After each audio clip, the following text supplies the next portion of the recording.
Berkeley California. یہاں فطرت حیرت انگیز طفیلیوں یعنی پیراسائٹ سے بھری ہوئی ہے۔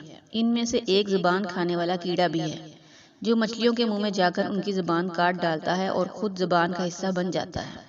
اس کا حیاتیاتی نام سموتھاؤ ایگز گوا ہے، جو مچھلیوں کی زبان سے چپک کر خون کی روانی کو روک دیتا ہے اور اسے گرنے پر مجبور کر دیتا ہے۔ یہ ابتدائی عمر سے ہی منہ میں جا بیٹھتا ہے اور بلوغت تک اپنی جنس بدلتا رہتا ہے۔ اپنی مضبوط ٹانگوں سے زبان پر چپکا رہتا ہے اور اس دوران مچھلی کی زبان کاٹ کر لہو چوس کر زندہ رہتا ہے۔ زبان گرانے کے بعد بھی یہ خود کو مصنوعی زبان کے طور پر پیش کرتا ہے۔ زبان گر جانے سے مچھلی مرتی نہیں اور منہ میں کیڑے کے مستقل موجودگی کے باوجود بھی نمو پاتی رہتی ہے۔ زبان تراشنے کے بعد کیڑا زبان کی جڑ سے لہو چوس کر زندہ رہتا ہے۔ اب خوفناک بات یہ ہے کہ